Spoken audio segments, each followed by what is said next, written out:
malam untuk teman-teman yang ada di Indonesia.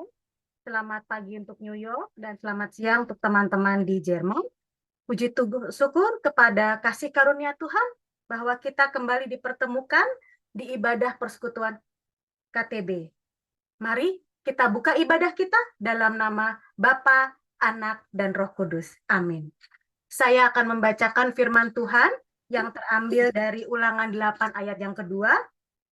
Ingatlah kepada seluruh perjalanan yang kau lakukan atas kehendak Tuhan, Allahmu, di padang gurun selama 40 tahun ini, dengan maksud merendahkan hatimu dan mencobai engkau untuk mengetahui apa yang ada dalam hatimu, yakni apakah engkau berpegang kepada perintahnya atau tidak. Di sini firman Tuhan memberikan pengajaran kepada kita bahwa kita harus rendah hati dan taat akan segala perintahnya. Karena kita tahu bahwa Tuhanlah sumber kehidupan kita. Amin. Saat ini kita mau masuk ke dalam doa pembukaan dan doa firman. Mari kita bersatu dalam doa. Tuhan Yesus, Bapakku yang Maha Kudus, terima kasih Tuhan atas kasih setiamu dan kasih karuniamu Tuhan. Kami boleh bertemu kembali di ibadah persekutuan KTB. Tuhan, saat ini kami mau beribadah Tuhan. Kami mohon Tuhan pimpinanmu, penyertaan-Mu dari awal, pertengahan, hingga akhir. Agar ibadah kami bisa berjalan dengan lancar. Begitu juga jaringan internet kami juga bisa berjalan dengan baik dan lancar. Kami juga mau masuk ke dalam firman Tuhan yang akan disampaikan oleh Ibu Ali dan Nur Dokter Ministry. Kami mohon Tuhan, jamah hati kami, urapi kami, lembutkan hati kami juga Tuhan, agar kami selalu peka dan taat akan kehendak-Mu. Dalam nama Tuhan kami, Yesus Kristus, kami sudah berdoa dan mengucap syukur. Haleluya. Amin. Sekarang kita mau masuk ke dalam pujian dan penyembahan. Mari teman-teman, saudara-saudari, kita pusatkan hati dan pikiran kita untuk menyembah dan memuji Tuhan. Untuk itu saya persilahkan Adik Yanti Verster dan Kak Murni untuk membawakan pujian dan penyembahan. Silahkan, Adik Yanti. Puji nama Tuhan, mari kita siapkan hati kita mau menyenangkan hati Tuhan dengan cara kita menyembah Tuhan. Kita angkat sebuah pujian, semoga pujian ini boleh menyenangkan hati Tuhan. Tuhan, ku mau menyenangkan-Mu. Tuhan, bentuklah hati ini jadi bejana untuk hormat-Mu. Cemerlang bagai emas murni. Katakan Tuhan, Tuhan, ku serahkan hatiku. Semua ku berikan padamu. Kuduskan hingga tulus selalu, agar aku menyenangkan-Mu.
Tuhan ya. Mari kita terus bersuka cita di dalam Tuhan.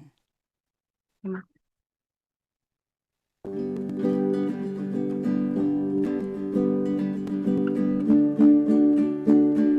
Suci, suci, suci, Tuhan Maha Kuasa. Dikau kami puji di pagi yang teduh. Suci, suci, suci, murah dan perkasa,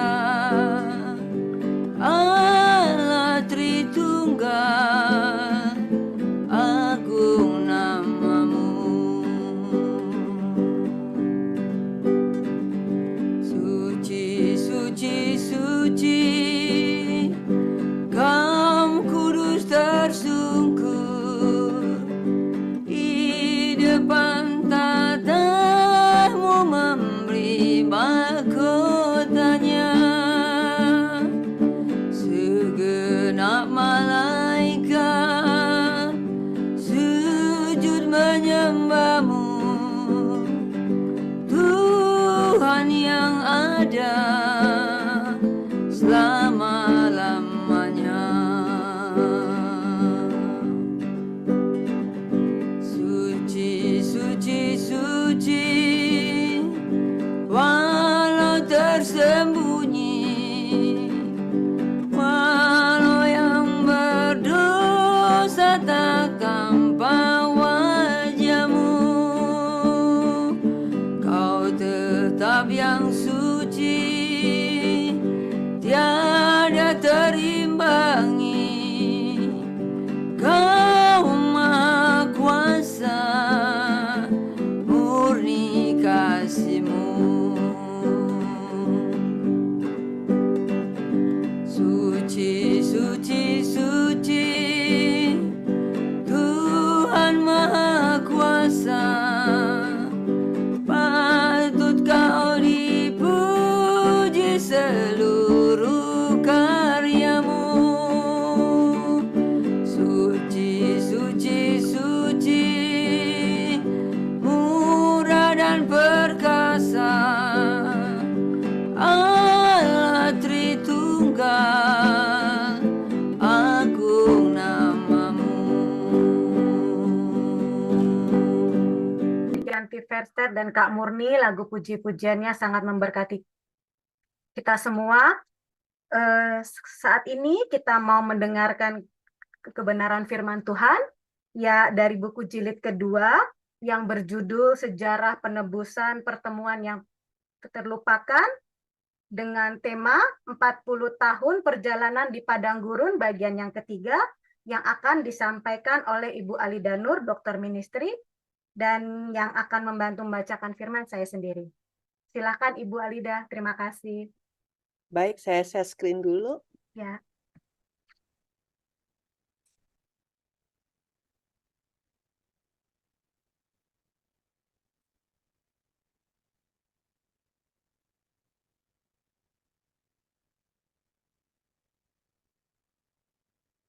Ya, bulan lalu kita sudah bahas sampai dengan di Ritma ya. Di Ritma ketika mereka sudah menyelesaikan pengintaian selama 40 hari ya. Jadi setelah mereka mengintai, kemudian mereka pulang dari pengintaian dan kemudian 10 dari para pengintai itu berkata yang buruk mengenai tanah Kanaan ya. Sehingga akhirnya orang-orang mengeluh ya, mereka tidak mau masuk ke Kanaan. Nah, karena itu maka Tuhan menghukum mereka bahwa mereka harus tinggal di padang gurun selama 40 tahun. Karena mereka mengintainya selama 40 hari, jadi 1 hari sama dengan 1 tahun, sehingga 40 tahun. Nah, 40 tahun itu bukan dimulainya dari Ritma, tapi Tuhan masih baik hati ya, dia ngitungnya dari awal mereka Eksodus ya, sehingga dari Eksodus sampai di Ritma aja mereka sudah sekitar menghabiskan waktu 2 tahun ya. Berarti mereka harus tinggal 38 tahun lagi di padang gurun ya. Ya, nah ini. Nah, kita lihat bilangan 14 ketika bagaimana umat Israel itu bersungut-sungut, ya. Tolong dibaca. Ya, Bilangan 14 ayat 1, lalu segenap umat itu mengeluarkan suara nyaring, dan bangsa itu menangis pada malam itu. Bersungut-sungutlah orang Israel kepada Musa dan Harun, dan segenap umat itu berkata kepada mereka, sekiranya kami mati di tanah Mesir atau di padang gurun ini. Ya, jadi ketika itu ya Tuhan itu mendengar sungut-sungut mereka. Padahal sungut-sungut mereka itu sebenarnya di perkemahan ya. Mungkin mereka sungut-sungutnya sama suaminya ya, atau sama suami ke istri ya. Pokoknya hanya sebenarnya mereka nggak sungut-sungut langsung kepada Tuhan, tapi mereka sungut-sungut di dalam perkemahan mereka masing-masing. Dan jadi mereka itu mereka pikir kami mati aja deh di Mesir ini nih daripada kami perang ya, daripada kami ketemu dengan raksasa itu ya, seperti itu. Nah, apa yang terjadi kemudian? Tuhan sangat marah sama mereka. Mereka yang tidak ada iman ini ya, mereka menolak masuk ya ke tanah Kanaan yang sudah disediakan dan sudah dipilih Tuhan ya. Maka apa? Akhirnya Tuhan bilang di ayat 27-28. Bilangan 14 ayat 27-28. Segala sesuatu yang disungut-sungutkan orang Israel kepadaku telah kudengar. Katakanlah kepada mereka, demi aku yang hidup, demikianlah firman Tuhan, bahwasanya seperti yang kamu katakan di hadapanku, demikianlah akan kulakukan kepadamu. Iya, jadi karena mereka yang bilang, aku mati aja deh di Mesir ini. Jadi Tuhan bilang apa? Oh, kamu mau mati? Ya kalau mau mati, mati saja. Seperti itu. Lihat ya. Kita ini ya hati-hati ya dalam berkata-kata ya. Kita sering sekali bilang kalau ada orang nanya sama kita misalkan, gimana bisnis kamu ya? Terus kita mau kayaknya kesannya supaya buruk gitu. Aduh, lagi susah gitu apa bagaimana ya. Jadi kita nggak ngomong apa adanya gitu ya. Ya, sesuai dengan perkataan kamu, bisnis itu susah. Ya akan susah. Seperti itu. Atau kalau kita melakukan sesuatu yang mungkin berat, kita bilang, aduh kita mati aja deh. Aduh, jangan bilang seperti itu. Jangan kita bilang setengah mati. Kata-kata itu tidak bagus untuk diucapkan. Karena Tuhan mendengar itu. Dan perkataan kita tuh dihakimi oleh Tuhan. Jadi kita tidak boleh ngomong dengan sembarangan. Ya, seperti itu ya. Jadi Tuhan menghakimi mereka untuk mati di padang gurun. Itu sebenarnya karena mereka minta sendiri. Ya, mereka minta mau mereka mati aja di Mesir. Seperti itu. Ya, terus dibaca. Ya, Bilangan 14 ayat 29 dan 30, di padang gurun ini bangkai-bangkaimu akan berhantaran, yakni semua orang di antara kamu yang dicatat tanpa terkecuali yang berumur 20 tahun ke atas, karena kamu telah bersungut-sungut kepadaku, bahwasanya kamu ini tidak akan masuk ke negeri yang dengan mengangkat sumpah yang sumpah telah kujanjikan akan kuberi kamu diami, kecuali Kaleb bin Yefune dan Yosua bin Nun. Iya, jadi dari 12 orang yang dikirim, ada 2 orang, yaitu namanya Kaleb sama Yosua. Nah, Kaleb sama Yosua ini, mereka malah bilang kepada orang-orang, kita masuk aja langsung, itu akan menjadi makanan mereka itu walaupun raksasa, mereka jadi makanan kita ya, karena Tuhan akan bantu kita, akan backup kita gitu ya. Tapi biasanya orang seperti itu kan, mereka lebih melihat mayoritas daripada minoritas. Ya, mereka seakan manusia itu sifatnya seperti itu. Kalau mayoritas kelihatannya lebih benar daripada minoritas. Nah, jadi karena itu mereka lebih mau mendengarkan yang 10 orang daripada 2 orang. Nah, karena yang 2 orang ini ada iman, maka Tuhan bilang semuanya mati kecuali Yosua sama Kaleb. Yosua sama Kaleb bisa nggak mati dan bisa masuk ke Kanaan. Ya. Nah, kalau gitu berapa jumlah orang yang akan mati nanti dalam 38 tahun? Ya. Nah, kalau kita lihat kan di sini tadi di ayat dibilang apa? Tanpa terkecuali yang berumur 20 tahun ke atas. Ya. Nah, jadi ketika di padang gurun Sinai, ya, di padang sebelum ketika mereka sudah bangun kemah, ya. Kemudian Tuhan suruh ngitung. Mereka suruh mengadakan sensus yang pertama. Kenapa dihitung sensus? Karena bisa saja di padang gurun nanti akan berperang, ya kan? Sehingga Tuhan mau menghitung berapa jumlah pasukan ya setiap masing-masing suku. Nah, ketika itu yang sanggup berperang tentunya bukan anak-anak kecil kan?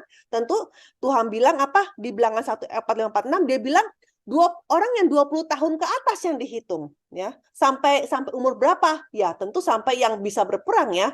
Kakek-kakek ya tentu nggak bisa berperang. Nah, yang dihitung ini jelas laki-laki ya, bukan perempuan ya, hanya laki-laki ya. Jadi di sini ternyata ketika itu di padang gurun Sinai ya, ada berapa orang laki-laki, yaitu 603.550 ya, laki-laki ya. Nah, karena itu ketika Tuhan bilang kalian semua nanti akan mati ya di padang gurun ya, yang 20 tahun ke atas, berarti ini kan, ini dikurangin 2 orang itu, ya, dikurangin Galeb sama Yosua. Ya. Ya, jadi yang mati ini dalam 38 tahun itu berjumlah 603.548. Ini yang jadi di yang warna merah ini kan ini dari ritma nomor 14 ritma. Ini yang warna merah terus berputar begini ya. Warna merah ini sampai kembali ke Kades. Kades sama ritma ini sebenarnya lokasinya sama ya. Ini warna merah ini 38 tahun by the way. Nah, bayangkan. Cuma diubek-ubek 38 tahun di sini. Ya. Dan mereka mati bergiliran mati. Dan nanti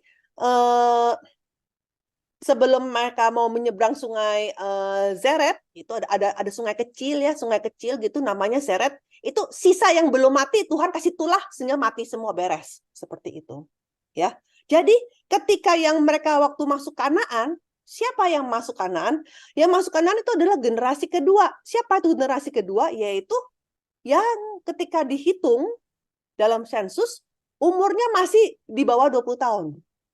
Dan juga plus yang lahir di padang gurun. Kan pasti ada yang menikah dan punya anak, ya kan? Jadi lahir di padang gurun. Terus siapa lagi? Yosua sama Galeb. Terus siapa lagi? Nah, ini rahasia ya, walaupun tidak dicantumkan namanya suku Lewi, tetapi suku Lewi ini tidak dihitung di dalam sensus ya. Karena apa? Dia adalah suku imam ya. Jadi ketika itu ada peristiwa yang di mana orang Israel itu menyembah lembu emas ya. Ketika mereka menyembah lembu emas, kemudian Musa bilang, "Siapa yang mau berdiri di pihak Tuhan?" Ya. Ketika itu hanya suku Lewi yang mau berdiri di sampingnya Musa. Ya, dan ketika itu Musa menyuruh suku Lewi untuk membunuh semua orang yang menyembah anak lembu emas. Ya, waktu itu Tuhan sangat senang sekali sama suku Lewi sehingga Tuhan bilang, suku Lewi dedikasikan diri kamu. Jadi sejak itu suku Lewi menjadi suku imam. Jadi mereka tidak masuk dalam sensus ya, dan mereka nggak ikut perang sama sekali. Kenapa? Karena mereka sibuk di kemah suci ya.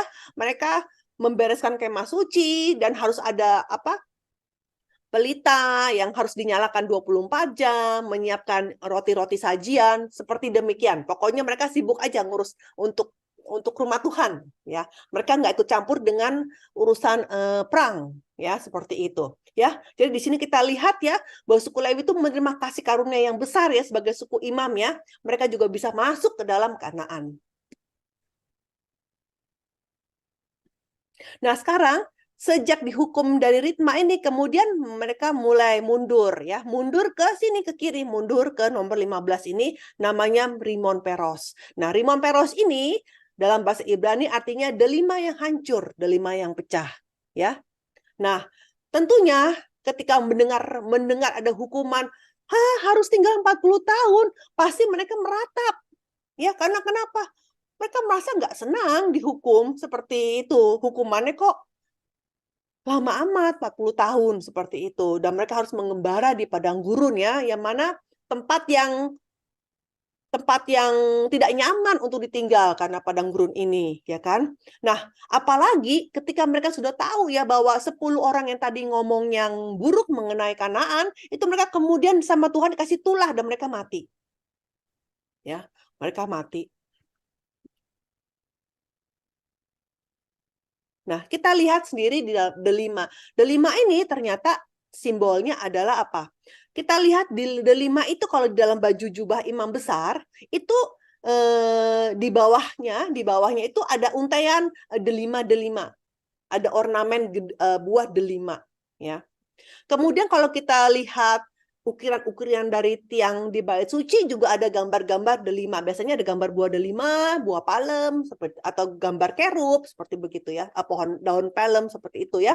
Nah, delima ini menyimbolkan apa? Karena kan buah delima itu banyak biji-bijian kalau kita lihat kan di dalamnya ya. Berarti ini menyimbolkan panen yang berlimpah. Maksudnya buah yang banyak. Nah, di sini Allah ingin supaya umat Israel itu seperti buah delima ya, yang dapat menghasilkan buah-buah yang banyak. Ya. Nah, tapi karena mereka menolak masuk ke Kanaan, ya, udah gitu setelah Tuhan bilang, ya udah kalau nggak mau masuk dihukum 40 tahun, ya kan? Tetapi setelah divonis, apa yang mereka lakukan kemudian? Ya udahlah, ya, ngotot mereka masuk Kanaan, ya. Kadang-kadang perbuatan ini persis kayak anak saya ya. Kadang-kadang ketika saya kasih tahu ke mereka nggak boleh, akhirnya mereka ngotot, ya udahlah gitu, ya. Nah, tetapi sebenarnya waktu mereka masuk Kanaan itu sudah nggak diberkati sama Tuhan lagi. Tuhan bakal bilang, nggak usah masuk.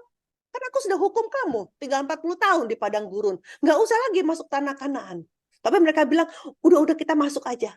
Apa yang terjadi? Ketika mereka masuk, ya habislah mereka kalah perang total. Ya, mereka dikalahkan, babak belur mereka. Ya, dan kita lihat di sini, jadi mereka seperti delima yang hancur sesuai dengan arti namanya Rimon Peros. Ya, jadi kita lihat bahwa orang yang bersungut-sungut ya dan membantah firman Tuhan hanya akhirnya bertabrakan dengan kehendak Tuhan. Kehendak kita, kehendak Tuhan tidak sama, jadi bertabrakan. Jadi seperti delima yang hancur. Ya, jadi orang yang keras kepala ya, yang hanya mau menggunakan pikiran sendiri itu pasti seperti delima yang hancur. Kemudian dari Rimon Peros, kemudian mereka ke Libna. Nah, Libna itu dalam bahasa Ibrani artinya putih, suci, yang menyucikan ya. Tadi bagus ya lagunya suci, suci, suci ya. Nah, kita lihat di sini, memang Libna sendiri tidak ada peristiwa apa-apa, nggak ditulis apa-apa mengenai apa yang terjadi di Libna. Tetapi kita lihat dengan arti namanya ini berarti ya kemungkinan umat Israel itu menerima kesucian dari Allah. Lewat apa? Akhirnya mereka mulai mau bertobat, ya. Mereka mulai sadar dan mau mulai menerima kehendak Tuhan, ya, dengan hati yang sudah terima hukumannya seperti ini, sudah bertobat seperti itu. Jadi di sini di Libna mereka hatinya sudah mulai disucikan sama Tuhan, ya. Ya, kita lihat ya, karena mereka sudah kalah ya sama suku Amalek, sama suku Kanaan ya, dan kemudian mereka menyesal. Aduh, kenapa nggak dengar firman Tuhan ya? Kenapa ya? Kalau nggak tahu gitu ya kita langsung aja sudah masuk, sudah nyaman ya mungkin ya. Karena Tuhan yang berperang, Tuhan akan kirim lebah-lebah yang besar, tabuhan-tabuhan untuk kita. Kita nggak usah berperang, kan Tuhan bilang, aku yang akan berperang gitu kan. Tetapi kita malah bikin susah sendiri. Kita jadi dihukum selama 40 tahun. Mau masuk pun tidak mampu karena Tuhan tidak membantu kita. Ya, jadi mereka menyesal, ya. Jadi mereka bertobat, ya. Jadi dengan lewat pertobatan, maka tubuh dan jiwa mereka menjadi putih, suci seperti arti nama tempat itu yaitu Libna, ya. Jadi kita lihat di sini Yesaya 1 ayat 18 dikatakan jika kita bertobat maka kita menjadi putih seperti salju. Ya, sekalipun berwarna merah seperti kain kesumba pun menjadi putih seperti bulu domba. Ya, nah ketika baju kita itu jubahnya dicuci dengan darah Yesus Kristus, itu dibilangnya bukan menjadi merah ya, tapi dibilangnya malah jadi putih, memakai jubah putih. Ya, apa itu jubah putih? Jubah putih artinya lenan halus yang berkilau-kilau dan yang putih bersih. Ya, jadi meskipun kita sering sekali kita tidak taat kepada firman Tuhan ya, tapi jika kita benar-benar mau kembali ke jalan yang benar, kita mau taat kepada firman Tuhan lagi dan kita benar-benar bertobat dengan sepenuh hati, maka Tuhan tuh sungguh baik. Dia bilang dia nggak mau ingat-ingat lagi sama dosa kita. Dia mau buang dosa itu di punggungnya seperti itu. Tolong dibaca, Bu. Ya, Yesaya 43 ayat 25, Akulah dia yang menghapus dosa pemberontakanmu, oleh karena aku sendiri, dan aku tidak mengingat-ingat dosamu. Ya, terus? Ibrani 8 ayat ke-12, sebab aku akan menaruh belas kasihan terhadap kesalahan mereka, dan tidak lagi mengingat dosa-dosa mereka. Iya, kita juga harus belajar ya, seperti Tuhan yang tidak mau lagi ingat dosa-dosa kita, ya. Kita pun juga kadang-kadang ada orang yang menyakiti hati kita dan kita mau mengampuni dia, tapi sangat sulit ya. Dan kadang kita harus berdoa kepada Tuhan, Tuhan tolong, saya ini mau bisa mengampuni orang itu dan biarlah saya juga bisa melupakan dosa-dosa mereka ya. Ingat ya seperti Yusuf ya. Yusuf itu ketika di Mesir dia punya anak ya. Dia udah jadi mangku bumi, terus dia punya anak namanya Manasye. Apa artinya Manasye? Artinya lupa. Ya. Jadi ketika dia punya anak Manasye, dia happy sekali ya. Dia sampai bilang apa? Aku udah lupa sama kesengsaraanku yang dulu. Seperti itu ya. Luar biasa sekali ya. Jadi ketika pada akhirnya Yusuf menjadi mangku bumi, dia melupakan bagaimana dulu saudara-saudaranya menjual dia, bagaimana dia juga dituduh ya dan sampai masuk penjara ya seperti itu. Kehidupan yang dia yang sangat menderita itu dia lupakan seperti itu ya. Jadi kita juga mau belajar seperti Yusuf. Kita ingin ada Manasye dalam diri kita. Kita mau melupakan semua penderitaan kita. Udah kita tutup aja, kita tutup buku, kita mulai lagi dari yang awal seperti itu ya. Nah, kemudian dari Libna, kemudian mereka ke nomor 17 yaitu Risa ya. Nah, di Risa ini ya juga tidak ada catatan apa yang terjadi di Risa ya. Tetapi kita lihat arti nama Risa artinya apa? Membuat menjadi tepung atau mengadoni ya. Nah, luar biasa sekali ya ibu-ibu ya. Ternyata semua nama-nama tempat ini, nama-nama tempat yang umat Israel kunjungin, itu semua belajar bagaimana untuk menjadi orang kudus. Karena nanti setelah 38 tahun ya, Kades itu artinya kudus. Jadi setelah 38 tahun kemudian mereka harus menjadi orang yang kudus. Nah, untuk itu Tuhan bimbing mereka ke lokasi-lokasi yang mana artinya persis sama bagaimana kita harus lakukan jika kita setelah bertobat itu bagaimana. Ya, luar biasa banget ya. Jadi ini bukan hanya kita lihat sejarahnya umat Israel, tapi juga ini adalah kita. Ya. Untuk apa sih kita belajar? Mereka berhenti di mana, berkemah di mana ya? Kalau nggak ada hubungan sama kita, ya. Kita harus ada hubungannya sama kita. Kita juga seperti orang Israel itu yang di Ritma ya, yang suka membantah, ya. Suka bicara sembarangan dan suka berkeluh kesah, dan kita mau menjadi orang kudus. Caranya bagaimana? Kita harus kemana? Harus Rimon Peros, Libna, Risa, Kehelata, Harada, mesti seperti itu. Ya. Jadi memang tidak ada catatan, tetapi dengan lewat arti namanya Risa ya, kita bisa duga bahwa umat Israel itu menjadi rendah hati ya, lewat apa? Lewat pertobatan. Ya.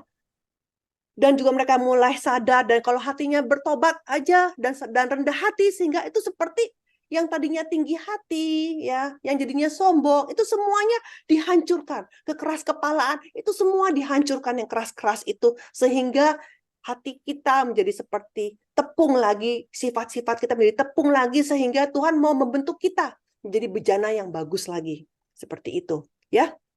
Jadi pertobatan sejati adalah menghancurkan semua sifat-sifat kita yang jelek, ya. Kita harus hancurkan dan itu memang perlu proses, nggak bisa semalam ya untuk menghancurkan semua sifat-sifat kita ya. Jadi harus hancur sampai menjadi tepung sehingga Tuhan mau membentuk kita lagi dengan yang baik ya. Jadi perlu proses ya untuk menjadi tepung yang halus. Tolong dibaca. Mazmur 34 ayat 19, Tuhan itu dekat kepada orang-orang yang patah hati dan ia menyelamatkan orang-orang yang remuk jiwanya.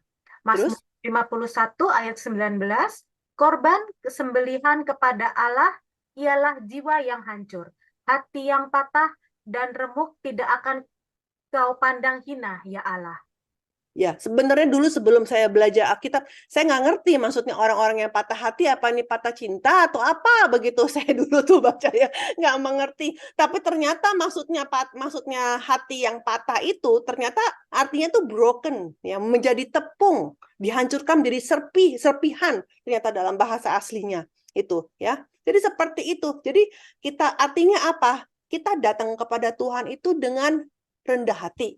Tuh sebenarnya kata-katanya ya. Jiwa yang hancur tuh maksudnya hati kita sudah hancur ya, sudah pikiran sendiri, ego kita, semua kesombongan itu hancur ya, seperti kayak Yakub ya. Yakub di Sungai Yabok ya, ketika dia berdoa dan dia bergulat ya, sampai dia mendapat nama yang baru, itu Israel ya kan. Israel artinya menang ya kan, seperti itu. Artinya Yakub pada akhirnya dia menghancurkan semua ego dia, semua kesombongan dia, semua pikiran dia sendiri, sehingga dia bisa menjadi Israel. Karena dia menang, bisa menghancurkan semua ego-ego dia, maka diberi nama baru ya. Jadi menjadi manusia baru ya, Israel. Nah, begitu juga kita hari ini. Ketika kita mau menghadap Tuhan ya, harus dengan rendah hati ya, rendah hati, dan untuk sampai dengan jiwa yang hancur ya, seperti orang yang bertobat ya. Jadi kita harus dengan perlu proses ya. Baru setelah itu Allah bisa bentuk kita, bisa menjadikan kita sebagai alat untuk pekerjaan penebusannya. Ya. Nah, kemudian dari Risa kemudian ke Helata ya. Jadi ini jelas sekali ya di Bilangan pasal 33 ini ya, kalau Anda baca ya dari ayat 1 terus ya, itu Musa mencatat mereka berangkat dari Risa, lalu berkemah di Kehelata, terus mereka berangkat lagi dari mana, terus berkemah lagi di mana. Jadi terus itu ada semua. Jadi ini memang ada ya, ada catatannya ada di Bilangan 33 ya. Cuma kalau kita baca Bilangan 33 non-stop ya bacanya ya. Mereka berangkat dari Risa, lalu berkemah di Kehelata. Mereka berangkat kemana, berkemah lagi di mana. Itu ngantuk sekali mungkin bacanya ya, Pak. Bilangan 33. Saya juga pasti ngantuk sekali dulu waktu saya nggak mengerti. Tetapi setelah kita belajar buku 2 ini, wah, setiap tempat mengandung arti yang luar biasa ya. Sehingga kita jadi melek ya, lebih menyadari itu ya. Nah, di Kehelata juga tidak ada peristiwa. Ya, tetapi ternyata artinya apa? Wah, luar biasa banget. Ternyata Kehelata itu dalam bahasa Ibrani artinya ibadah. Ya. Jadi ketika mereka itu dengan rendah hati ya sama Tuhan ya, dan udah bertobat dengan sungguh-sungguh, terus mereka mulai ngapain? Mereka mulai beribadah. Ya. Jadi hati mereka mulai berkumpul ya, sehingga mereka menjalani, jadi setiap keluarga itu menjalankan kehidupan yang berpusat pada ibadah. Ya. Seperti itu. Karena orang yang bisa ibadah adalah orang yang rendah hati. Orang yang rendah hati baru bisa minta tolong sama Tuhan. Baru bisa menjalankan ibadah dengan Tuhan. Orang yang tinggi hati, yang sombong, tidak mau ibadah sama Tuhan. Mereka bilang nggak perlu ibadah. Untuk apa? Ya, karena semuanya kemampuanku sendiri. Seperti itu. Ya. Jadi mereka ibadah, ya, memuji Tuhan dan minta tolong sama Tuhan, seperti itu. Ya, nah, berkumpul dan beribadah seperti kita hari ini ya, itu adalah buah kehidupan yang saleh dari orang Kristen ya. Jadi sikap dasar dari kehidupan iman kita tuh adalah ibadah ya. Jadi kenapa? Karena lewat ibadah kita bertemu dengan Allah. Sama dengan hari ini, meskipun hari ini ketemunya cuma sama saya, tapi sebenarnya kita semua lagi bertemu dengan Allah Bapa. Amin. Ya. Dan ketika kita ada masalah ya, walaupun kita belum ungkapan kepada Bapa, tapi Bapa lihat, oh, kamu lagi beribadah ya, aku akan bereskan semua solusi ini. Seperti itu ya. Ketika kita menyembah dalam roh dan kebenaran, maka Tuhan pasti akan dengarkan doa kita ya. Tolong dibaca. Ya, Matius 18 ayat 19 dan ke-20. Dan lagi aku berkata kepadamu, jika 2 orang daripadamu di dunia ini sepakat meminta apapun juga, permintaan mereka itu akan dikabulkan oleh Bapakku yang di surga. Sebab di mana 2 atau 3 orang berkumpul dalam namaku, di situ aku ada di tengah-tengah mereka. Ya. Tadinya saya pikir, oh ini mungkin secara jasmani ya, 2 orang berkumpul. Kalau begitu, kalau saya doa sendirian, Tuhan nggak datang dong di tengah-tengah saya. Saya dulu pikir begitu, ya kan? Sampai saya nanya waktu itu sama pendeta. Jadi ini kok kenapa 2 atau 3 orang? Baru ada, Tuhan baru ada. Ternyata tahu nggak apa? Ada, kamu juga berdua. Hah, sama siapa? Kamu dan Roh Kudus. Dia bilang, waduh, luar biasa banget. Karena Roh Kudus juga berdoa buat kita. Ya, Roh Kudus juga bahkan dia lebih giat doanya daripada kita. Ya, seperti itu. Tuhan udah kasih kita Roh Kudus. Jadi kita berdoa sendirian pun di rumah itu udah berdoa sama Roh Kudus, seperti itu. Ya. Kemudian dari tadi Kelata menjadi ke Harsyafer, ya. Nah, luar biasa banget ya. Ketika kita sudah bertobat ya, sudah rendah hati, mau menjalankan ibadah, apa hasilnya? Wah, ternyata Harsyafer ini artinya indah, mempesona ya. Kalau memang tidak ada catatan juga di Harsyafer ini, tetapi ternyata sesuai dengan namanya Harsyafer, ternyata ini tempat yang indah. Jadi dibandingkan tempat-tempat perkemahan padang gurun yang lain, Harsyafer ini lebih indah daripada tempat perkemahan yang lain. Jadi Allah memimpin tempat yang indah kepada kita. Ya, puji Tuhan banget ya. Puji Tuhan sekali ya, meskipun padang gurun itu tempat yang buruk ya, tempat yang kurang baik, tetapi tetap Tuhan memimpin kita ke tempat yang indah, yang mempesona. Ya, hari ini namanya Jebel Arafit, Enaka ya nama-namanya ya, nama-nama zaman hari ini ya. Zaman dulu namanya Harsyafer ya. Ya, nah kita lihat akar kata dari Harsyafer itu artinya menyenangkan ya. Nah, hanya Allah yang memimpin kita ke tempat yang indah dan menarik dan menyenangkan hati kita. Nah, ketika Yesus Kristus menjadi manusia dan datang ke dunia ini, ya, dia itu adalah kasih karunia di atas kasih karunia. Nah, yang luar biasanya, ternyata kasih karunia ini, ya, dalam bahasa Yunani juga ternyata artinya apa? Pesona. Juga ternyata artinya sama dengan Harsyafer. Ya, jadi kasih karunia ini mencapai puncaknya ketika Yesus apa? Disalib. Ya, jadi Yesus ini ditinggikan sebagai sosok yang memiliki daya tarik yang tertinggi ketika dia disalib. Semua orang yang melihat dia dan percaya kepada dia menerima apa? Menerima keselamatan. Ya, ini seperti seperti itu. Jadi Yesus disalib itu walaupun dia di atas, tapi dia menarik orang-orang seperti itu. Menarik orang-orang yang telah dipilih untuk melihat Yesus dan percaya kepada Yesus dan menerima keselamatan. Ya, jadi hari ini ya, meskipun mungkin tempat kita itu bukan istana atau gereja kita itu bukanlah gereja yang megah ya, tetapi jika di situ ada Yesus Kristus, maka itu adalah tempat kasih karunia dan itu tempat yang indah dan mempesona. Ya, dan juga kalian-kalian ibu-ibu semua yang dimana kalian menerima Yesus Kristus, kalianlah ibu-ibu yang mempesona ya, yang punya hati yang luar biasa, yang indah ya, yang cantik dan mempesona seperti itu ya. Nah, kemudian setelah sampai di Harsyafer yang indah, tahu-tahu Tuhan membimbing lagi ke tempat yang bernama Harada. Ya, jadi mereka berangkat dari Harsyafer lalu berkemah di Harada. Ya. Nah, Harada ya diduga tempat ini sama dengan Wadi Lusan ya. Ternyata artinya apa? Gemetar, takut. Ya. Kenapa Tuhan membawa kita ke tempat yang menyeramkan lagi ya? Tadi sudah indah, ke tempat yang menakutkan lagi ya.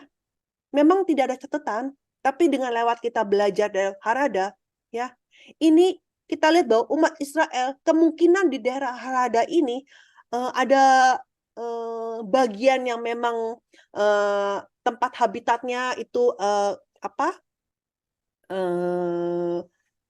ada banyak binatang buas ya, ada lubang pasir ya, sehingga ini tempatnya kurang aman, kita bilang seperti itu ya, sehingga mungkin di tempat Harada ini umat Israel menjadi takut ya, seperti itu.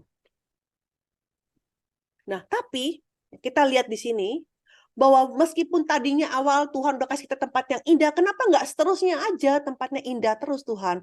Kenapa Tuhan harus memimpin saya ke tempat yang tandus lagi? Kenapa Tuhan pimpin saya lagi ke tempat yang mencekam lagi? Ya, nah di sini Tuhan mau latih lagi ke mereka. Ya, mau latih sampai kita menjadi iman kita itu seperti emas murni. Supaya kita bisa hanya bersandar kepada Tuhan. Karena kenapa? Kalau kita di posisi yang nyaman, terus maka kita akan mulai lupa Tuhan. Ya, kalau kita lihat di periode hakim-hakim, ya itu kan begitu.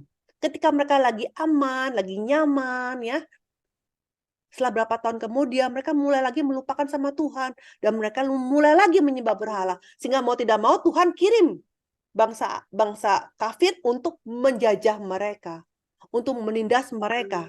Tapi ketika mereka merasa penindasan yang begitu berat, barulah mereka mau berdoa lagi, mau bertobat lagi sama Tuhan. Maka Tuhan kirim hakim. Ya, seperti itu kan. Jadi sebenarnya di dalam periode hakim itu kan siklusnya seperti gitu kan. Bertobat ya, ketika lagi susah bertobat, kemudian Tuhan kirim penyelamat, hakim-hakim, sehingga mereka happy lagi, aman lagi. Tapi setelah aman berapa tahun, mereka lupa lagi sama Tuhan, menyembah berhala lagi, terus mereka nangis lagi, bertobat lagi, terus Tuhan kirim lagi hakim-hakim, sampai 12 hakim dikirim terus. Jadi sebenarnya kayak siklus saja, seperti begitu. Ya, nah seperti itu. Nah, jadi di sini kita lihat bahwa kita nggak bisa di tempat yang nyaman terus ya, karena pasti kita akan lupa lagi sama Tuhan. Jadi Tuhan mau lagi melatih iman kita. Ya, jadi tapi walaupun Tuhan membawa kita ke tempat yang sukar, ya, tetapi jangan lupa bahwa kasih karunia Tuhan itu selalu bersama-sama dengan kita. Ya, ketika takut dan putus asa datang, Yesus adalah sosok yang harus kita cari. Ya, ketika masalah dalam hidup kita datang, ya, yang tadinya udah mempesona, udah indah, udah happy, tiba-tiba mulai lagi, ya, orang yang pertama kita harus cari itu adalah Yesus. Ya, kita harus berdoanya kepada siapa? Yesus terlebih dahulu, ya, karena Dia adalah sosok yang memberikan kita damai, ya, damai yang sejati. Nah, kemudian dari Harada mereka ke Makelot. Jadi muternya gitu ya, Makelot ya. Jadi mereka berangkat dari Harada lalu berkemah di Makelot. Di Makelot pun tidak ada catatan ngapain mereka di sini. Tetapi artinya perkumpulan atau jemaat. Nah, Kehelata sama Makelot ini ternyata berasal dari kata yang sama. Tapi bedanya di mana? Kalau Kehelata yang tadi kan ibadah dalam satu keluarga. Ini dibilangnya kata bendanya tunggal, single ya. Tetapi Makelot ini adalah kata benda jamak yang di mana mereka mulai beribadah bersama-sama dengan keluarga-keluarga lain. Jadi mereka benar-benar mengadakan jemaat, berkumpul ya. Jadi dibilang gereja padang gurun. Nah, inilah dimulai di seperti ini ya. Jadi Makelot mulailah jadi gereja padang gurun ya. Jadi bukan cuma satu keluarga saja, tapi sudah perkumpulan jemaat.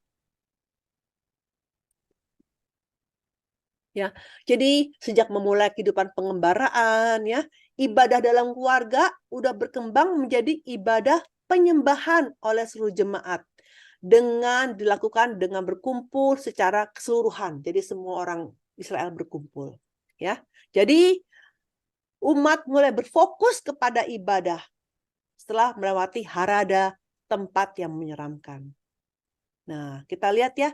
Jadi kalau kita lihat ya, daya gerak dari gereja mula-mula juga apa? Dari orang-orang yang bertekun dengan sehati seperti sekarang ini ya, di perkumpulan KTB ini kan, dari perkumpulan kecil ya, kemudian nantinya bisa menjadi gereja mula-mula ya.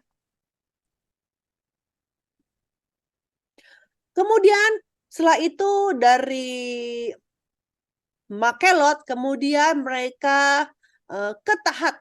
Nah, ini mereka naik ke atas, dari ya nomor 21.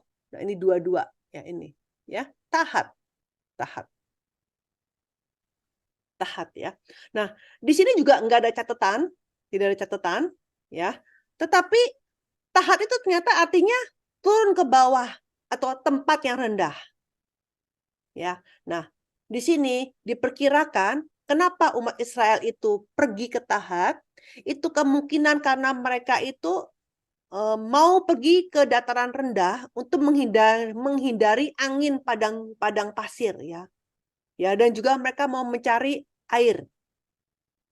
Ya, mereka mau mencari air dengan mudah. Jadi mereka pergi ke dataran yang rendah, ya seperti itu.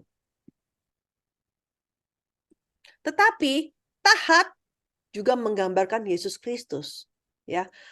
Yesus Kristus yang meninggalkan kemuliaan taktanya di sorga dan dia turun sebagai manusia yang rendah dan hina untuk menyelamatkan kita.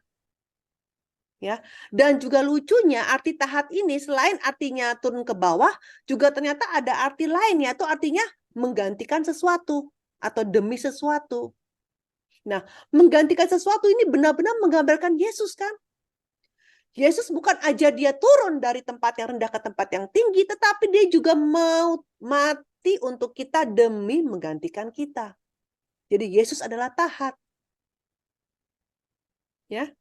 Jadi dosa kita ketika kita mulai beribadah ya secara congregation, secara jemaat ya, ya ini gambaran bagaimana Yesus akan mengambil semua dosa-dosa kita ya, dosa kita dialihkan ya, menggantikan kita dan kemudian kebenaran Kristus itu diberikan kepada kita sebagai hadiah sehingga kita pun menjadi orang yang benar.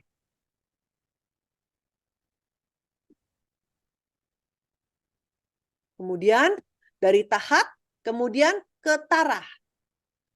Tarah ini sama dengan, ini kalau bahasa Indonesianya memang beda ya, tarah gitu ya. Tetapi kalau dalam bahasa Inggris ini sama, tulisannya terah gitu. Terah itu adalah ayahnya Abraham kan? Dan artinya apa? Berlambat-lambat. Ya. Jadi kita nggak ada catatan juga, tidak ada catatan. Tetapi kita lihat bagaimana Allah memimpin umat Israel ke arah utara, ya, mereka naik ke atas, ya, untuk kemana? Untuk pergi ke Gunung Hor, ya. Nanti kita belajar di sini. Ini ada Gunung Hor. Ini lihat yang Arab yang saya bunderin ini, ya. Ini daerahnya mau ke Gunung Hor nih di sini nanti, ya. Nah, Tara itu berlimpah dengan air ya. Jadi kalau di padang gurun kan kalau ada air namanya oasis, ya. Sehingga bayangkan kalau kita ada di oasis, maka kita kepengen enjoy lebih lama di sana, ya. Nah, kemungkinan ya umat Israel itu menghabiskan waktu yang cukup lama di sana, sehingga sesuai dengan arti namanya, mereka itu berlambat-lambat.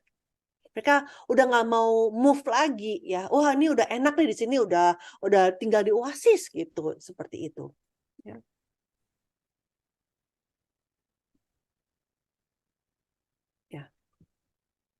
Nah, kita lihat di sini. Kemudian habis dari tahat, kemudian mereka ke nomor 24. 24 ini. Nah, mereka naik agak ke atas nih. Langsung naik ke atas nih ke Mitkah, ya. Dari 23 langsung naik ke Mitkah, ya, Mitkah. Nah, Mitkah artinya apa? Manis. Mata air yang manis. Ya. Kan udah mau mendekati Gunung Hor ya. Mitkah, ya. Jadi wilayah ini, Mitkah ini dekat sama Gunung Hor. Sebenarnya Gunung Hor ini bukan cuma satu gunung, dia itu adalah pegunungan, banyak pegunungan, tetapi dari antara pegunungan puncak yang paling tinggi itu adalah Gunung Hor. Ya, di sini nanti ada yang penting yaitu imam besar Harun mati di Gunung Hor. Ya, jadi Tuhan menuntun mereka sampai tiba di Gunung Hor karena harus matinya di Gunung Hor. Seperti itu. Kita lihat ya, jika kita terus ya beribadah kepada Tuhan dengan sungguh-sungguh ya, berada di dalam tangan Tuhan ya, maka apa yang terjadi? Ya. Ketika kita hanya pegang tahat yaitu Yesus ya, maka kita akan bertemu dengan apa? Kita menemukan mata air yang manis. Mata air sukacita. Jadi Tuhan kasih sukacita lagi. Jadi kita lihat di sini dalam kehidupan padang gurun itu kadang susah, kadang sukacita, kadang susah lagi, kadang sukacita, seperti itu.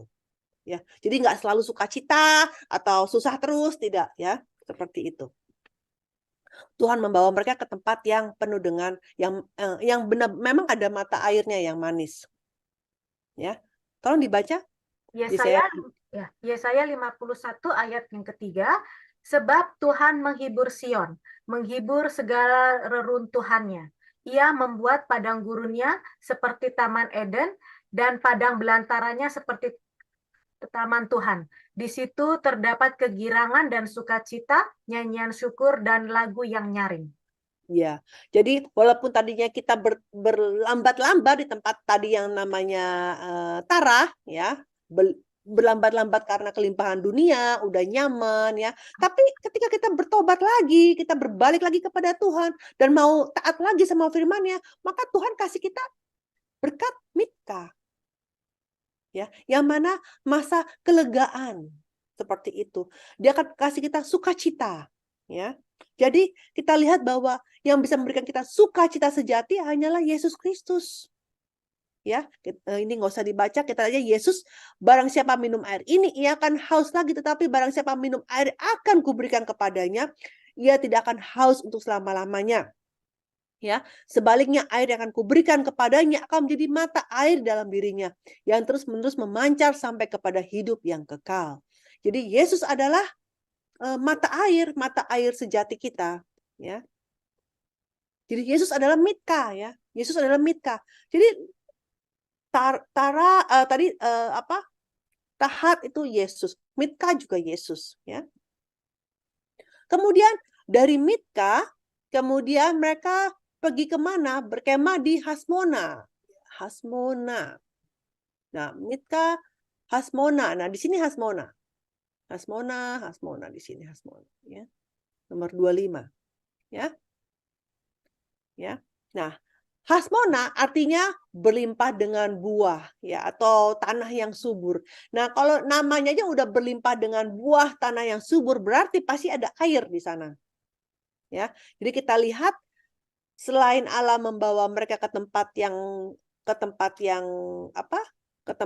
ada mata air, tempatnya Mitka, pun Tuhan kasih kita sukacita, ya, dengan tempat yang ada banyak buahnya, banyak tempat yang sangat subur di padang gurun, ya. Nah, kita lihat di sini. Setelah Adam jatuh dosa, tanah hanya menghasilkan apa? Hanya menghasilkan semak duri, rumput duri, ya. Tetapi ketika Allah memimpin orang-orang yang taat kepada firman dan benar-benar mau memisahkan diri dari dunia ini, maka Tuhan akan membawa kita kemana? Ke mata air yang manis, ya, dan membuat kita menghasilkan buah-buah yang berlimpah. Apa itu tanah yang subur? Kalau tanah yang subur berarti kan harus tanah itu mesti ada aliran airnya, kan? Ya.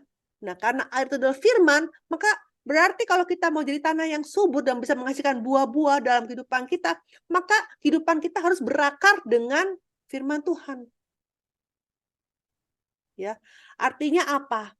Tanah yang subur itu adalah ketika kita mendengarkan firman Tuhan, kita mengaminkan dan kita mentaatinya sehingga bisa menghasilkan berlipat-lipat buah.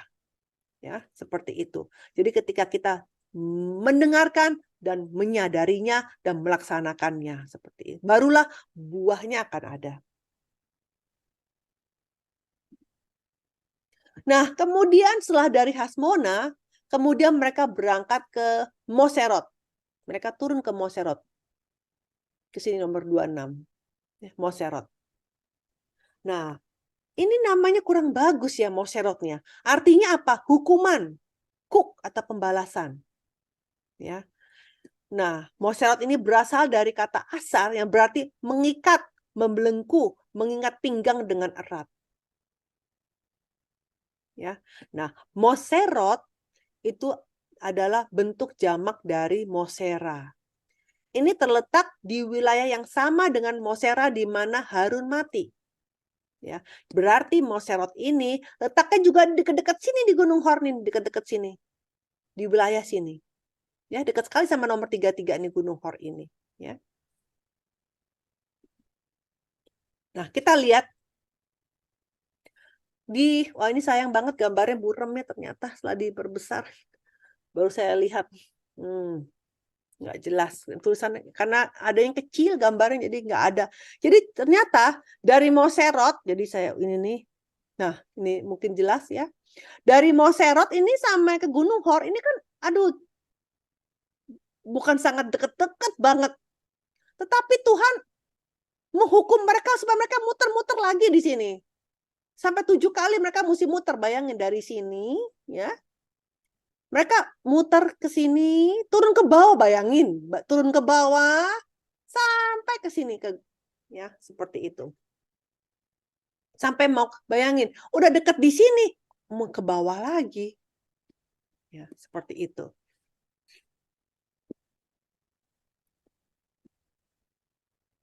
Nah, kenapa mereka tiba-tiba dikasih muter sampai turun lagi ke bawah? Memang tidak dibilang apa yang mereka lakukan di Moserot, tetapi dengan lewat arti namanya yaitu hukuman, kemungkinan umat Israel berbuat dosa di Moserot yang menyakiti hati Allah, sehingga mau tidak mau mereka harus berputar lagi, turun lagi ke tempat bawah. Turun ke tempat bawah sampai nantinya mereka setelah berapa tahun mereka kembali ke tempat yang sama. Seperti itu.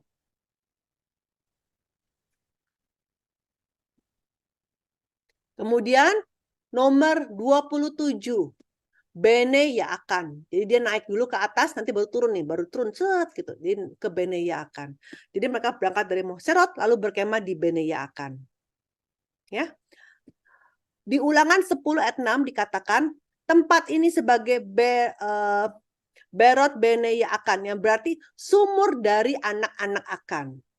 Kalau dibilang sumur dari anak-anak Akan, berarti di sini ada air kan? Karena kalau sumur itu mesti ada mata airnya, ya. Tapi selain ada mata air sumur, ternyata akan sendiri itu ada artinya, yaitu berliku-liku atau berbelok-belok. Ya. Bayangkan, ini kan berbelok-belok ya. Udah sampai di sini, belok-belok lagi. Ini semua putar-putar belok-belok ya. Jadi kita lihat bahwa sepanjang 38 tahun perjalanan umat Israel, itu mereka nggak menempuh jalan yang pendek, tapi berliku-liku. Kenapa? Karena dosa tidak taat. Ya, kita lihat petanya. Harusnya cuma lempeng aja. Ini kalau di atas ini udah Kanaan. Tapi karena dosa sehingga muter-muter bikin pusing sendiri mereka. Ya, capek-capek sendiri ya, berbelok-belok mereka mesti berjalan ya. Ya, jadi mereka harus jadinya di jalan yang berliku-liku. Nah, jalan liku-liku ini kan seperti ular yang melingkar, yaitu sifat setan. Ya, kenapa? Karena setan itu membelokkan firman Tuhan.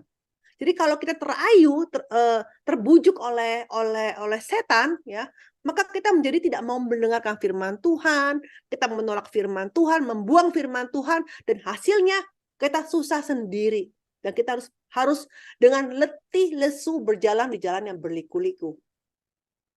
Nah, di Alkitab dikatakan orang yang jujur atau orang yang kudus itu harusnya menempuh di jalan raya, di highway ya, bahasa Inggris itu highway, jalan tol ya gitu ya. Ya, bukan di jalan yang berliku-liku. Ya, tolong dibaca ini. Ya, Yesaya 35 ayat yang ke-8, di situ akan ada jalan raya yang akan disebutkan jalan kudus. Orang yang tidak tahir tidak akan melintasinya, dan orang-orang pandir tidak akan mengembara di atasnya. Iya, hanya orang yang kudus, orang yang jujur yang bisa di jalan highway ini. Ya. Yang jalannya yang gampang ini ya, bukan di jalan yang berliku-liku. Seperti badannya ular ya. Nah, kemudian dari Bene Yaakan kemudian mereka turun nih, jauh sekali mereka jalan kali ini. Kemana? Ke Horgidgad. Jalannya lumayan ya, tadi cuma stop dikit. Tiba-tiba ke Horgidgad, dropnya jauh. Ya, kita lihat di sini. Apa artinya Horgidgad? Horgidgad artinya gua Gidgad atau lubang Gidgad. Ya. Jadi di Horgidgad ini ada banyak gua. Ya. Jadi Gidgad ini saya salah ketik ya. Dengan good God di Ulangan 10 ayat 7. Jadi Gidgad ini sama dengan good God, berasal dari kata gadat yang berarti menembus, meresap dan menuju pada tempat dengan air yang berlimpah. Ya, berarti Horgidgad merupakan gua dengan air yang berlimpah. Ya, Horgidgad, gua yang berlimpah. Jadi sebelumnya hati umat Israel itu apa? Direndahkan kan dengan jalan yang berliku-liku. Ketika mereka berbuat dosa lagi, kemudian Tuhan hukum lagi. Kamu udah berbuat dosa lagi. Udah kamu jalannya muter lagi. Nah, ketika kita, supaya apa jalannya muter? Supaya hatinya direndahkan lagi sama Tuhan. Dan kali ini bukan hanya mereka jalannya muter, mereka sampai menempuhnya rute yang sangat panjang sampai ke Horgidgad ini. Ini panjang nih, rute ini panjang sampai di Horgidgad ini panjang sekali. Ya. Ya. Nah, Karena udah jalan rute yang sangat panjang, mereka lelah sekali karena terlalu capek. Tapi Allah kemudian memimpin mereka ke tempat yang aman, di sebuah gua, ada gua-gua yang dan juga berlimpah dengan air. Nah, di zaman dahulu, gua adalah tempat pengungsian. Kalau kita lihat kehidupan Daud, dia selalu mengungsi ke tempat yang ada gua-gua. Ya. Nah, Allah adalah gua rohani kita, tempat pelindungan bagi kita. Ya, Mazmur 144 dikatakan, Engkaulah persembunyianku dan perisaiku, aku berhadap kepada firman-Mu. Seperti itu. Ya, jadi Tuhanlah tempat persembunyian kita, gua kita, Horgigat kita. Kemudian dari Horgigat mereka turun lagi ke bawah. Lihat di sini. Yotbata. Ya, kita lihat di sini, Yotbata ini udah mau deket Teluk Akaba ya, ini Teluk Akaba. Ya, Teluk Selat ya. Seperti itu, ya. Nah, di Ulangan 10 ayat 7 dikatakan ke Yotbata, suatu daerah yang banyak sungainya, ya. Jadi karena memang ini teluk, ya, pasti ada banyak aliran sungai-sungai kecil ya. Jadi mereka turun ke Yotbata. Jadi dengan banyaknya sungai pasti memberikan sukacita kepada umat Israel, ya.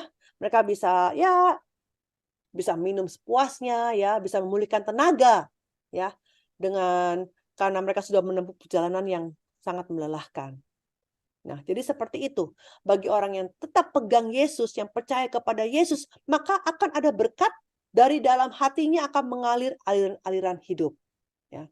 Jadi, kita lihat di sini, hanya mereka yang punya iman saja yang bisa menjalani kehidupan yang puas di bumi ya, bagaikan padang gurun. Jadi walaupun kita tinggal di dunia ini, hidupnya mungkin di mata orang, kok begitu sudah puas ya? Kamu hidupnya juga nggak kaya-kaya banget, hidupnya biasa-biasa saja, terus juga itu biasa, malah hidup kamu sepertinya susah ya?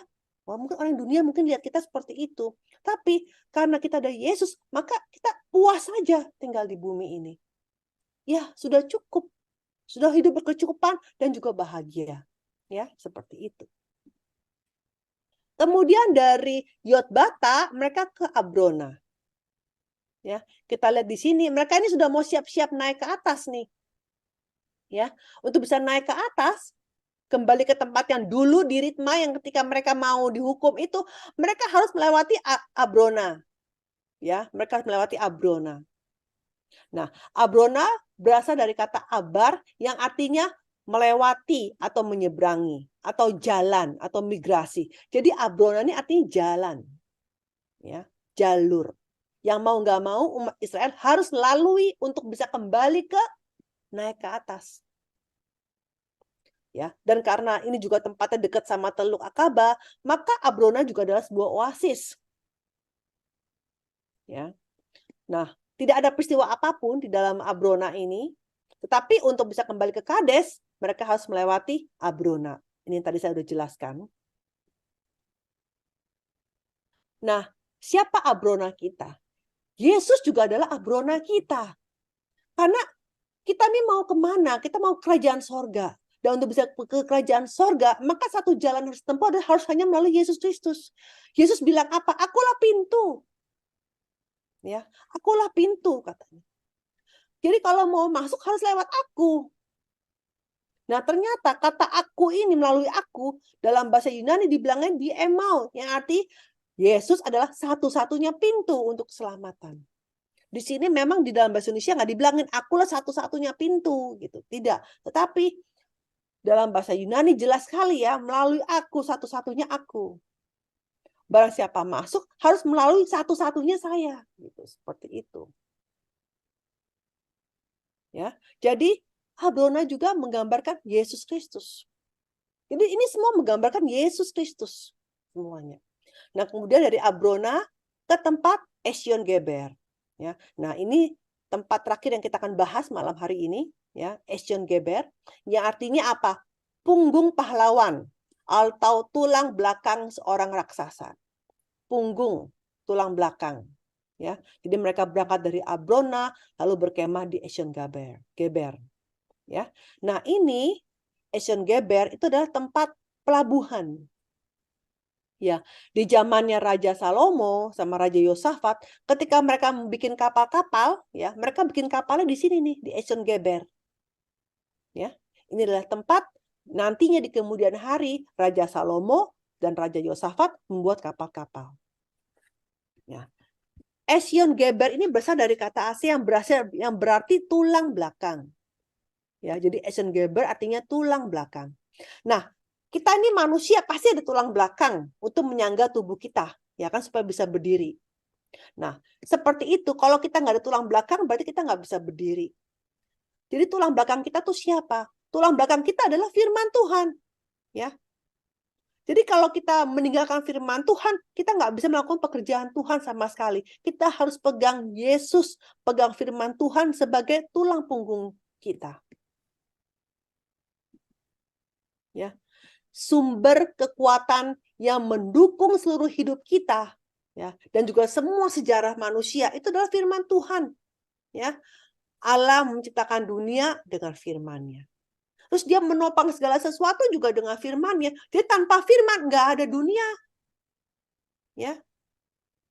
Semua dengan firman-Nya kok dibilanginnya Allah menciptakan dunia dengan firman-Nya. Nah, hari ini, ya, orang yang selalu memiliki firman Tuhan di pusat hati, itu adalah orang-orang yang berdiri di tengah-tengah penyelenggaraan sejarah penebusan dari Allah. Jadi mereka itu bagaikan pahlawan-pahlawan Allah, sesuai dengan artinya, punggung pahlawan. Ya. Jadi, kalau kita itu punya firman Tuhan, maka Tuhan mau pakai kita. Kita mau menjadi pahlawan-pahlawan Tuhan. Dan kita dipakai sebagai tiang-tiang untuk pembangunan kerajaan Tuhan. Tolong dibaca, Ibu. Ya, Galatia 2 ayat ke-9. Maka Yakobus, Kefas, dan Yohanes yang dipandang sebagai soko guru jemaat. Ya, Wahyu, soko guru ya kan? Soko guru ini, nah, tolong dibaca lagi Wahyu. ya, Wahyu 3 ayat yang ke-12. Barang siapa menang, ia akan kujadikan soko guru di dalam bait suci Allahku. Ya, soko guru ini dalam bahasa Inggris artinya pilar ya, pilar bahasa Inggris. Seperti itu kan tulang punggung kan, kalau membangun rumah harus ada pilar. Nggak mungkin dong bangun rumah tanpa pilar, ya kan, roboh ya rumahnya itu, ya kan. Jadi kita harus menjadi pilar-pilar ya. Kalau pilar itu setelah ada pilar kemudian ditutup dengan semen, dengan tembok, dengan partisi, maka pilarnya tidak kelihatan. Jadi kita harus menjadi orang-orang yang bekerja di belakang, tidak kelihatan, tapi kita bekerja keras untuk Tuhan. Jadi kita itu ketika kita bekerja untuk Tuhan, kita nggak menampilkan diri kita, tapi menampilkan Yesus. Seperti itu, ya. Jadi mari kita berdoa, kita belajar sampai di sini, karena nanti mulai bulan depan sudah warnanya udah kembali ke Kades yang 38 tahun. Jadi sebenarnya walaupun ini cuma singkat pelajarannya, tetapi itu semua lokasi dilalui dalam 38 tahun. Ya, mari kita berdoa. Allah Bapa yang di sorga, kami hendak mengucapkan terima kasih ya Bapa atas segala kasih karunia firman-Mu pada hari ini. Firman-Mu Bapa senantiasa memberikan kekuatan dalam hidup kami ya Bapa. Ibaratnya tulang punggung kami. Bapa, tolong Engkau membimbing kami Bapa dan berkati ibu-ibu di semua kelompok KTB Jerman ini Bapa. Agar mereka pun bisa masing-masing menjadi pilar-pilar bagi keluarga mereka Bapa. Bisa menjadi pilar bagi tempat kerja mereka Bapak, bisa menjadi pilar bagi komunitas mereka Bapak, dan menjadi pilar bagi gereja mereka masing-masing di Jerman Bapak. Terima kasih ya Bapak, semuanya ini kami serahkan ke dalam tangan-Mu Bapak. Kami sangat bersyukur Bapak dan kami berdoa dalam nama Tuhan Yesus. Amin. Amin. Terima kasih Ibu Alida atas kebenaran firman Tuhan yang sudah disampaikan. Saya terberkati sekali, tapi saya sebenarnya agak mau ketawa nih, sesuai dengan pengalaman saya Bu Ali dari yang orang Israel itu bersungut-sungut diputar lagi sama Tuhan kan. Iya. Itu juga gitu Bu. Kayaknya manusiawi banget gitu kan. Jangankan hal yang besar, hal yang kecil, jalanan macetnya kita udah bersungut-sungut. Aduh kapan sampainya gitu Bu. Iya. Tapi dari sini kita belajar untuk selalu taat akan firman Tuhan kan. Iya, dan juga belajar untuk melatih untuk tidak bilang kata-kata sebutan kata matilah gua apa-apa yang kata-kata begitu ya. Kita mesti udah mulai merubah kata-kata kita gitu ya kan. Ya, Jangan betul. bilang aduh aku kerja setengah mati atau apa gitu. Jangan lagi ucapan-ucapan kata-kata yang tidak ada iman itu. Kita harus Ya, ganti kata-kata itu, ya kan? betul. Karena itu kadang-kadang gini Bu, kalau lihat jalanan udah macet nih, di dekat saya udah dekat, udah ada bola, udah gitu ada kiri, aduh mati deh. Udah begitu ngomongnya Bu. Benar juga, ada masukan juga. Iya. Terima kasih ya. Eh, Sekarang kami atas nama KTB mau mengucapkan terima kasih kepada Ibu Alida Nur yang sudah menyampaikan kebenaran firman Tuhan, dan Ibu Heni juga. Kami juga berterima kasih sebagai Ibu Gembala kami yang setia melayani dan mendampingi. Kiranya Tuhan Yesus memberkati pelayanan Ibu Alida dan Ibu Heni dimanapun Ibu Alida dan Ibu Heni berada. Juga untuk kakak-kakak dan adik yang sudah melayani hari ini, Kak Murni, Kak Yanti Krans, adik Yanti Verse, dan Kak Wane, terima kasih atas pelayanannya hari ini. Tuhan Yesus memberkati. Dimohon untuk teman-teman dan saudara-saudari jangan keluar dari Zoom karena nanti akan ada sesi tanya jawab. Ya. Kita akan masuk ke Warta Berita Persekutuan KTB. Silakan Kak Murni. Ibadah kita yang akan datang dilaksanakan pada hari Minggu tanggal 3 September 2023 pukul 13.30 waktu Eropa, 18.30 waktu Indonesia, dan 7.30 waktu New York dengan pembicara yang sama, Ibu Alida Nur. Karena mata pelajaran dan firman Tuhan ada sambungannya, kami mengharapkan Bapak, Ibu, Saudara-saudari hadir di bulan depan agar kita sama-sama bertumbuh dalam belajar kebenaran firman Tuhan.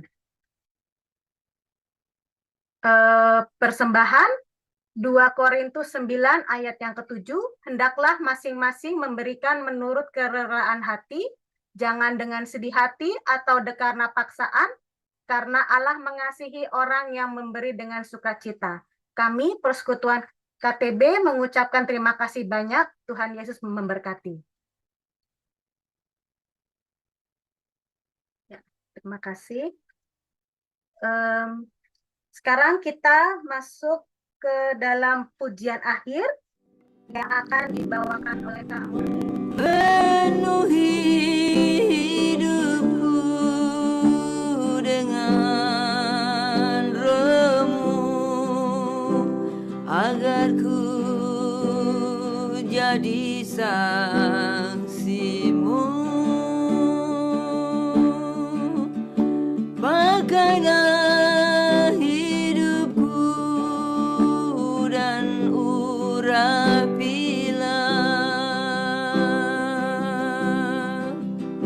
untuk kemuliaan nama-Mu, untuk kemuliaan nama-Mu.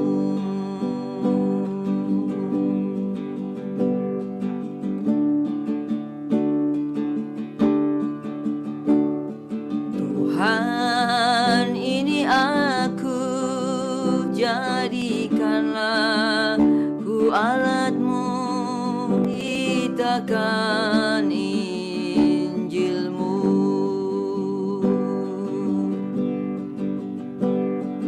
Tuhan, ini aku, jadikanlah ku hamba-Mu untuk melakukan firman-Mu. Penuhi hidupku dengan Roh-Mu agar ku jadi saksimu. Pakailah hidupku dan urapilah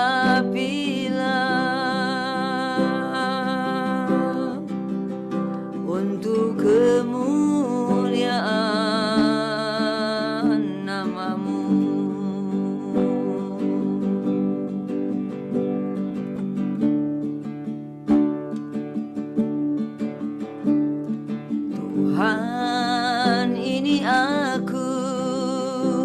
jadikanlah ku alatmu untuk memberitakan Injilmu.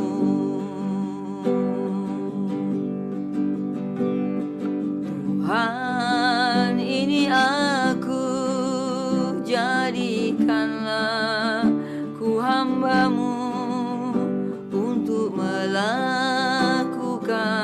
firman-Mu. Penuhi hidupku dengan Roh-Mu agar ku jadi saksi-Mu. Pakailah hidupku dan urapilah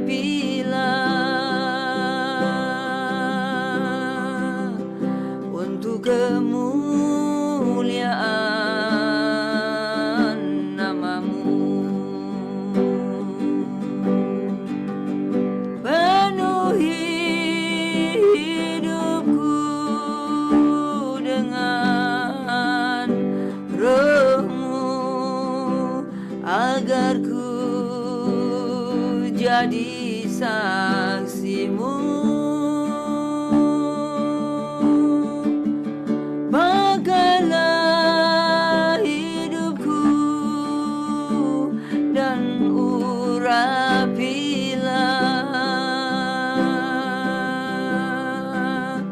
untuk kemuliaan nama-Mu.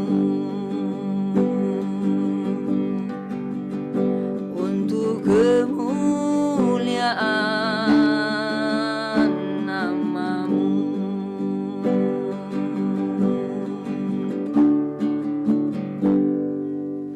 Ya, terima kasih Kak Murni untuk pujiannya, sangat memberkati kita semua. Kembali kita diingatkan untuk ingat dan taat dan memuji Tuhan selalu.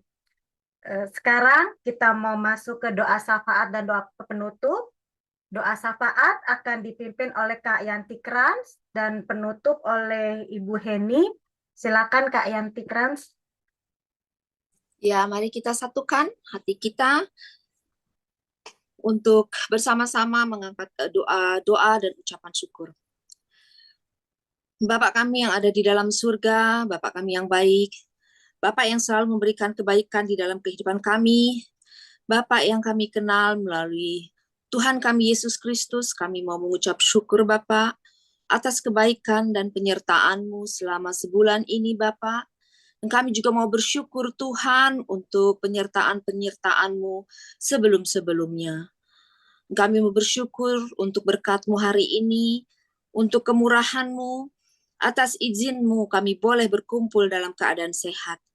Dan dapat menyelenggarakan persekutuan kami ini ya Tuhan melalui media Zoom, tanpa ada rasa takut dan was-was untuk keselamatan kami. Kami semua dapat berjalan dengan Engkau Tuhan dan semua berjalan juga dengan lancar Tuhan. Persekutuan ini kami mau mengucap syukur kepadamu ya Bapa. Kami juga mau mengucap syukur untuk Ibu Alida yang Kau berikan bagi kami untuk menyampaikan firman-Mu tentang sejarah penebusan dan berita keselamatan ini. Biarlah kiranya penyampaian firman-Mu ini Tuhan membuat kami lebih mengenal dan lebih mengasihi Engkau lagi. Dan biarlah ya Bapak, remah-remah firman-Mu sebagai tulang punggung kami dapat menjadi kekuatan dan menjadi penopang hidup kami sehari-hari ya Bapak.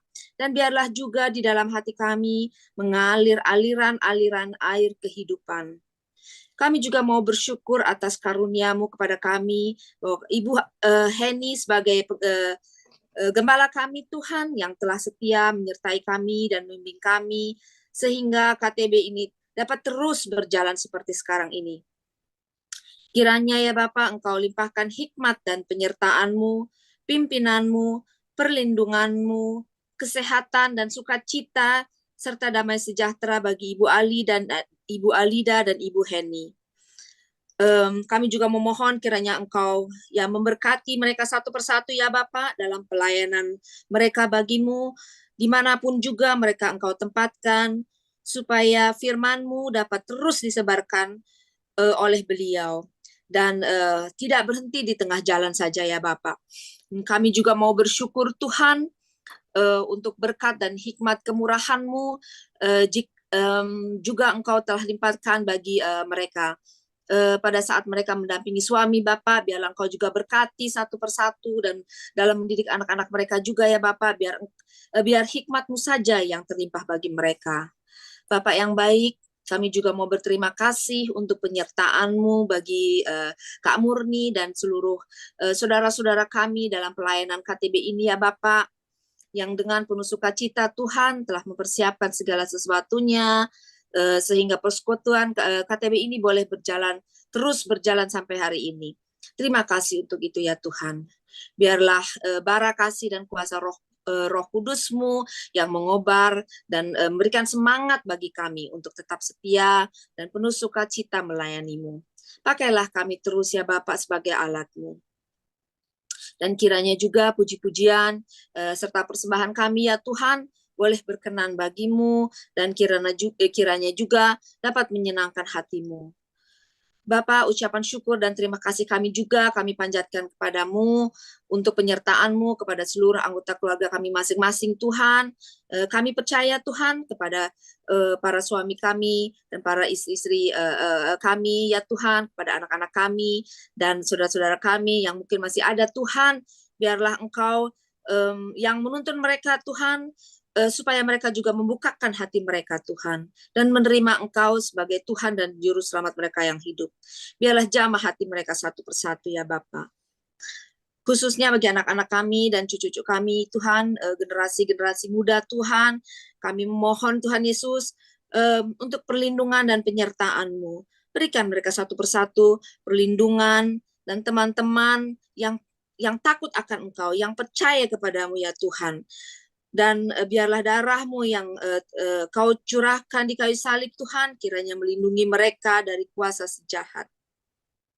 Pakailah kami ya Tuhan sebagai penyemai remah-remah firman-Mu bagi mereka satu persatu, dan jadikanlah kami pilar-pilar bagi keluarga kami masing-masing, serta bagi orang-orang di sekitar kami ya Bapak, sehingga tumbuh rasa rindu untuk bersekutu dengan-Mu ya Bapak, untuk berjumpa dengan Engkau ya Bapa, untuk mendengar firman-firman-Mu ya Allah. Dan biarlah mereka juga punya rasa haus akan pengetahuan tentang firman-Mu. Engkau punya beribu-ribu cara ya Tuhan untuk menolong mereka satu persatu. Kami percaya Tuhan akan kuasa dan kasih-Mu. Dan bagi anggota keluarga kami ya Tuhan yang mungkin sedang sakit Tuhan, atau sedang dalam kesusahan Tuhan, kami juga memohon pengasihan-Mu dan kiranya jamah dan angkat sakit penyakit mereka ya Tuhan, dan ganti dengan kesembuhan dan kesehatan yang sempurna. Kami juga mau berdoa Tuhan untuk para penginjil dan pelayan-pelayan-Mu di seluruh dunia. Kiranya Engkau berkati mereka satu persatu, berikan mereka kesehatan jasmani serta rohani, agar mereka juga tetap setia dan taat dalam melayani-Mu. Berilah mereka hikmat, penyertaan, dan perlindungan-Mu. Lindungi mereka satu persatu ya Bapa dari segala macam kekerasan dan penganiayaan dari kuasa roh jahat yang dapat menghalangi pelayanan-pelayanan mereka tentang firman-Mu, tentang kebenaran firman-Mu ya Bapa. Supaya kabar keselamatan ini ya Bapa boleh tersebar Tuhan, boleh menolong dan menyelamatkan jiwa-jiwa yang lebih banyak lagi ya Bapa. Ya Bapak Tuhan, kami juga memohon urapi mereka satu persatu, pulihkan rohani mereka ya Bapak, kuatkan iman mereka ya Bapak. Kami juga mau berdoa ya Tuhan untuk pemimpin-pemimpin di mana kami sekarang tinggal ya Bapak, baik itu di Indonesia, di Amerika, dan di Jerman ini ya Bapak. Kiranya Bapak memberkati mereka satu persatu. Juga segenap anggota pemerintahan mereka ya Bapak, biar Engkau yang memberkati mereka, memimpin mereka juga ya Tuhan. Dan kami juga mau berdoa untuk seluruh pemimpin-pemimpin di seluruh dunia ya Bapak. Tentunya juga bagi negara Israel, bagi negara Amerika, Australia, Asia, Afrika, dan tentunya negara-negara lain. Ya Tuhan, kiranya Engkau sentuh hati mereka satu persatu, berkati dan berikan hikmat, limpahkan cinta dan kasih-Mu yang penuh dengan kedamaian. Urapi mereka dengan hati yang takut akan Tuhan, supaya mereka berbelas kasihan dan berlaku adil ya Tuhan, serta juga bijaksana dalam mengemban tugas-tugas mereka, sehingga tercipta damai sejahtera. Khususnya ya Bapak, kami mau berdoa bagi negara Indonesia ya Tuhan, yang tahun depan, tahun 2024 nanti akan menjalani pemilihan presiden. Kami sehati ya Tuhan dan berdoa kiranya pemilu nanti dapat berjalan dengan aman dan damai oleh berkat penyertaan dan perlindungan-Mu serta bebas dari aksi teroris sehingga rakyat Indonesia terselamatkan. Berkati juga perekonomian di Indonesia ya Bapak dan di seluruh dunia. Bapak, kami juga mau berdoa dan memohon pertolongan-Mu untuk situasi saat ini. Begitu banyak masalah yang terjadi, baik itu bencana alam, kebakaran hutan, banjir dan badai, juga masalah ekonomi, juga masalah kesenjangan sosial, perseteruan antara ras, dan perseteruan antara bangsa yang masih saja berlaku, yang masih saja berlangsung, dan masih saja terus bergema ya Tuhan. Biarlah Tuhan Engkau yang menolong kami semua untuk menata kembali ya Bapak, bukan hanya di Rusia dan Ukraina yang masih berlanjut berperang. Kami juga berdoa untuk negara Nigeria, serta berbagai negara di belahan bumi ini ya Bapak. Bapak, biarlah Roh Kudus-Mu tinggal dan mengubah hati kami anak-anak-Mu, dan biarlah hati kami juga dikuasai oleh Roh-Mu yang kudus, dan oleh firman-Mu dan kuasa-Mu yang menguasai hati dan pikiran kami, supaya kami menang Tuhan, menang di dalam dan menang di luar, dan biarlah kami hidup di dalam kebenaran firman-Mu. Biarlah kami juga menjadi seperti orang Israel ya Bapak, yang diproses melalui tempat-tempat di padang gurun, untuk dibentuk, untuk diubah menjadi kudus dan layak di hadapan-Mu.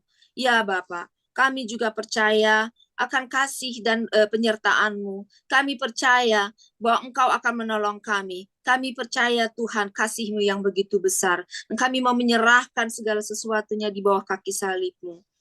Pada akhirnya ya Bapak, kami mau sebentar lagi kami mau berpisah dan sebelumnya mau berdiskusi. Tuhan, biarlah Engkau yang hadir di tengah-tengah kami dalam diskusi ini Tuhan. Engkau yang memberi penjelasan kepada hati kami, pikiran kami. Engkau yang bukakan hati kami ya Bapa.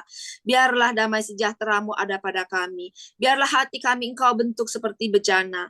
Biarlah Engkau saja yang menjadi pemimpin di kehidupan kami ya Bapa. Bapa, biarlah segala rencana kami Engkau buat berhasil seturut dengan kehendak-Mu. Bapa di surga, pimpin kami, tuntun kami agar kami selalu berada di jalan-Mu, supaya kami layak di hadapan-Mu. Doa dan harapan serta ucapan syukur yang jauh dari sempurna ini ya Bapa, kami panjatkan dalam nama Tuhan kami, Tuhan Yesus Kristus, Tuhan dan Juru Selamat kami yang hidup. Haleluya. Amin.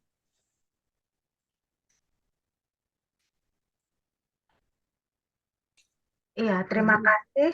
Kemudian untuk Ibu Heni sebagai doa penutup. Ya, sekarang langsung ya. Ya. Baik. Mari Bapak Ibu yang terkasih dalam Tuhan. Bapak Surgawi, kami bersyukur dan berterima kasih kalau Engkau mengirimkan Ibu Alida di tengah-tengah kami menjadi berkat.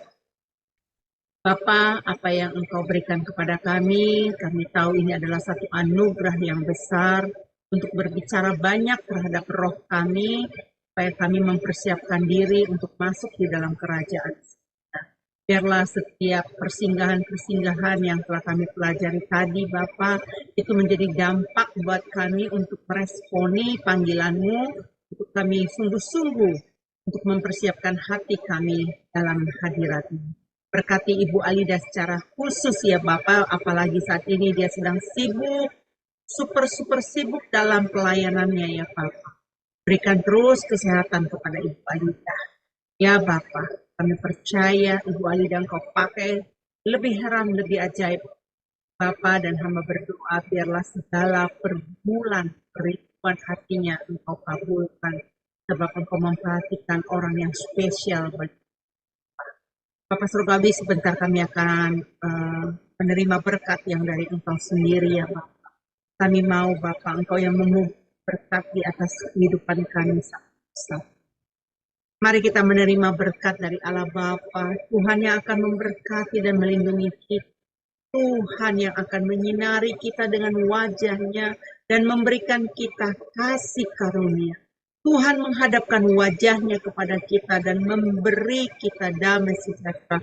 Tuhan akan memampukan kita menjadi pelaku-pelaku firman, kasih karunia Yesus dan kasih Allah Bapa dengan persekutuan Roh Kudus sampai pada akhir zaman. Amin.